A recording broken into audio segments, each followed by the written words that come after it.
lemon poppy pancakes.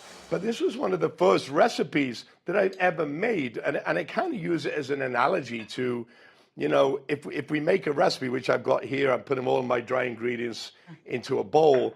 It doesn't necessarily translate to, you know, we can double it, we can triple it, we can quadruple it. It doesn't necessarily happen that way, because as we keep adding, the gluten gets stretched. So this happens, the mixture doesn't work. And when we scale businesses, you know, we tend to say, oh, look, let's just do what we've done and continue to do.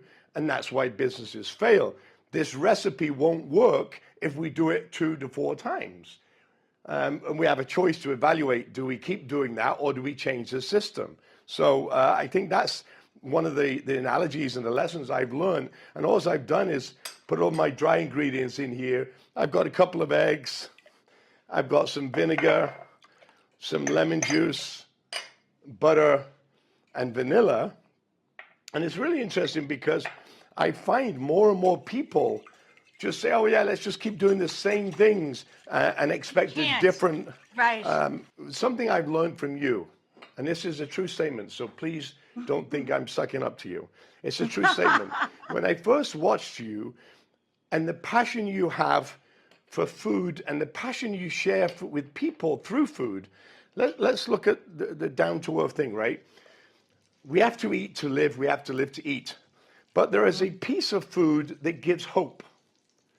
Yeah. And hope and food allows the tough conversations, or what I consider the tough conversations, where we can, you know, put a hamburger, a hot dog, a piece of chicken, whatever it is, on a plate and sit opposite somebody while I'm just putting these pancakes in here.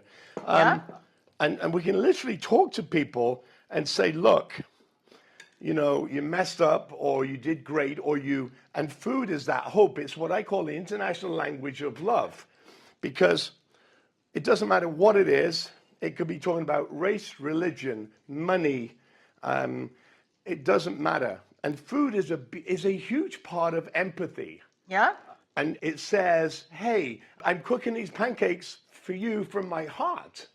Yes. And I want you to enjoy them, but I also want you to understand that there's a different meaning here. And I think the analogies for food in the book teach you not only about running a business and understanding people that work with you, and then there's another analogy that says, look, this book can help you in your personal life also.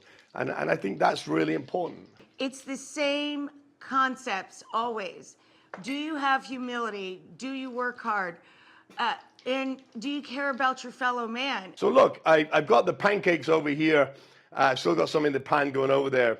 But I made a little cream cheese frosting with lemon zest, lemon juice, the cream cheese that's been softened. It's kind of just a little... Guys, he just said cream cheese frosting for your pancakes. Can you just take that in for a minute? This is like Christmas for me.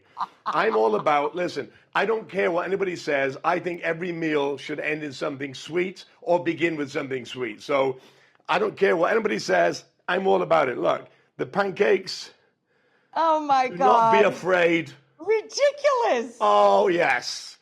Rach, if you're going to do it, then do it, right? If you're going to do it, go big or stay home. Come on. A little bit of powdered sugar. Oh, shush. Shush. So, and I'm going to go one a little bit even bigger here because I'm a little crazy. Just a little bit of squeeze of lemon. It's lemon poppy after all, right? And there you have just an amazing breakfast. Thank you so much, Robert. We love you so much. You guys can get a copy of his book right now. Overcoming Impossible. Overcoming Impossible.